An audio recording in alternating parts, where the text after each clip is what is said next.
दिल में एक ही बात आता है, बात निकलेगी तो दूर तलक जाएगी।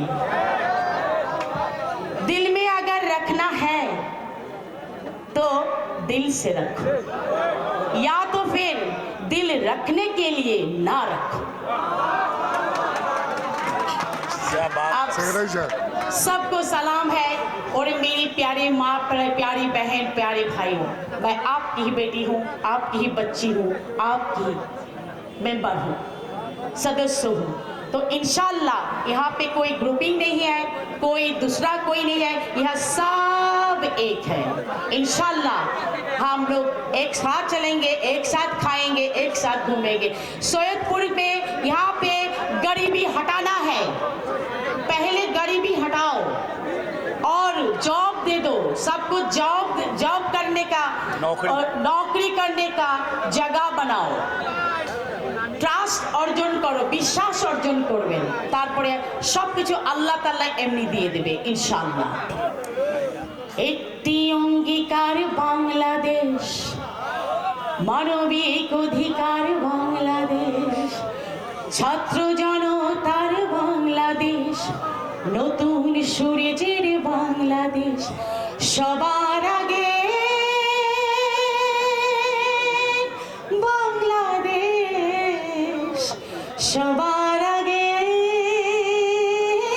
বাংলাদেশ।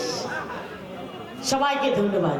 আমরা 17 বছর কষ্ট করেছি, 17 বছর আমাদের নেতা কর্মীরা কষ্ট করেছে, জেল জুলুম খেটেছে, টর্চার খেয়েছে, দিনের পর দিন অসুস্থ হয়ে পড়েছে, যন্ত্রণা সহ্য করতে করতে তাদের সন্তানেরাও সহ্য করেছে, তাদের স্ত্রীরাও সহ্য করেছে।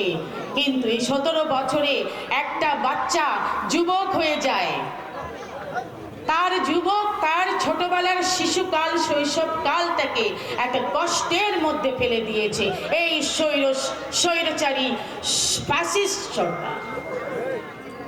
আজকে তাকে পালিয়ে যেতে হয়েছে। সেই ফ্যাসিস্ট সরকার একদিন আমাদের মা, দেশমাতা খালেদা জিয়াকে ক্যান্টনমেন্টের বাড়ি থেকে এক নোটিশে একটি কাপড়ে বাসা থেকে বের করে দিয়েছিল। সেই দেশের স্বৈর শাসককে সারা দেশের মানুষ তাকে দেশ থেকেই বের করে দিয়েছে। যত দূরেই থাকি না কেন এই ফ্যাসিস্ট সরকার আমাকে অনেক দূরে ঠেলে দিয়েছিল, কাজ করতে দেয় নেই, কিছুই করতে দেয় নেই। গান তো একটা সুখের জিনিস, সুখে না থাকলে গান হবে কি করে? সেই পরিবেশ তো বাংলাদেশে ছিল না। বাংলাদেশকে আপাদ মস্তক ক্র্যাশ করে দিয়েছে, সেখানে কিছুই বাঁচে নাই, আমাদেরকে নতুন করে শুরু করতে হচ্ছে।